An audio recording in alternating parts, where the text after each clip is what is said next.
જો આ શોર્ટમાં દેખાશે, ચા દેવાળ દેખાય છે અહીંયા.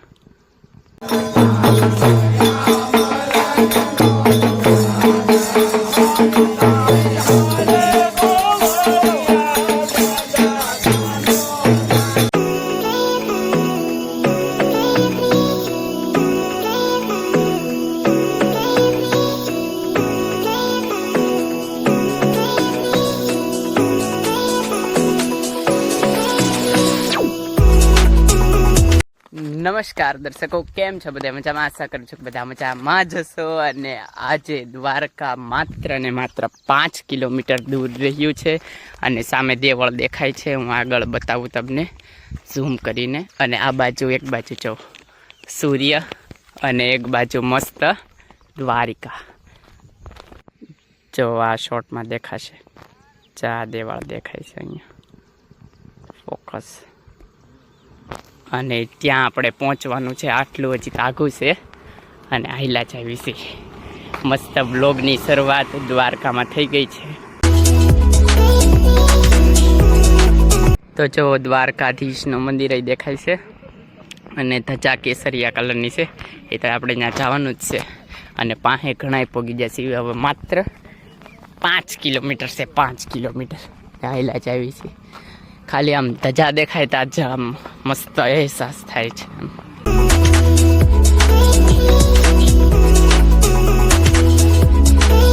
તો અત્યારે તો મસ્ત છો દ્વારકામાં પૂગી ગયા છીવી અને સંઘ અમે બધા હારે જ છીવી. તો મસ્ત ભજન કરતા કરતા ગીત ગાતા ગાતા વાંચતે ગાતે જવી છીવી મસ્ત દ્વારકા.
તો જો ત્યાં દર્શનમાં ફોન તો જમા કરાવી લીધા હતા, પણ અમે જો તો આ ફોટો મસ્તનો ગુલાબી કલરની ધજા અને આ અમે શ્રૃંગાર દર્શન કર્યા હતા મસ્ત દ્વારકાધીશજીના.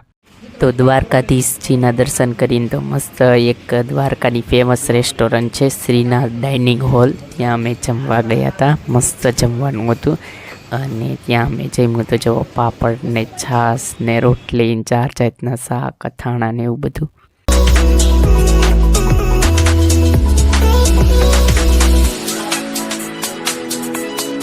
તો પછી ત્યાં શ્રીનાથ રેસ્ટોરન્ટમાંથી તો જમીન આવે છે વીસી રૂક્ષ્મણી મંદિર તરફ. દ્વારકા તો દર્શન કરી લીધા હતા, પણ ત્યાં તો ફોન અંદર જ નથી લઈ જવા દેતા, એટલે શૂટિંગ કાંઈ થાય નહીં. ત્યાં રૂક્ષ્મણી મંદિરે આવી જાય. જો આ છે રૂક્ષ્મણી મંદિર. જો અંદર મોબાઈલ લઈ જવા દેતા હોય તો શૂટિંગ કરી તમને બતાવું ઓર ક્લોઝથી એમ. તો જો અંદર સુધી પોગી ગયા અને ક્રાઉડ તો છે જ તે.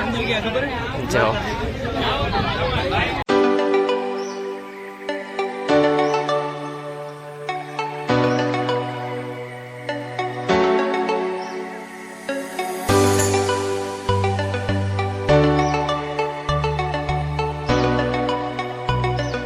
તો આ મેં દ્વારકાધીશના મંદિરમાં દ્વારકાધીશના 56 ભોગના અને આરતીના દર્શન બપોરે 5 વાગ્યા પછી કર્યા હતા.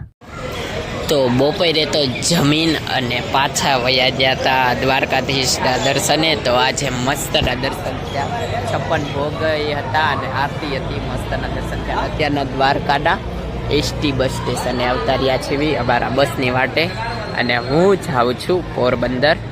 તો જો આ બેગ બે બેગ લઈ લીધા અને અમે બધા હારે જ સીવી. એ બધા અલગ બસમાં જાહે. મારે જો સામે 6 નંબર પ્લેટફોર્મ પર બસ આવી છે ઓખાથી ઉના. એમાં આપણે બુકિંગ કરાવેલું છે પહેલેથી, એટલે એમાં જવાનું છે. ટિકિટ ને એવું કંઈ ઉપાધિ છે નહીં, એટલે ડાયરેક્ટ હવે પોરબંદર જવાનું છે. તો જર્ની તમને આગળ બતાવતા જાવી કેવી આપણી સીટ છે. સીટ તો વિન્ડો જ મેં પસંદ કરી હતી, 25 નંબરની બુકિંગ છે એટલે વાંધો જ નહીં. તો બસમાં તો અત્યારના બેસી ગયા છે અને બસ હાલતી થઈ ગઈ છે પોરબંદર જવા માટે. તો બસને ચાલતા હજી અડધી કલાક માંડ થઈ છે. ત્યાં અહીંયા હોલ્ટ આવી ગયો અને આપણી બસ છે જો મસ્ત GSRTC ગવર્મેન્ટ બસ છે.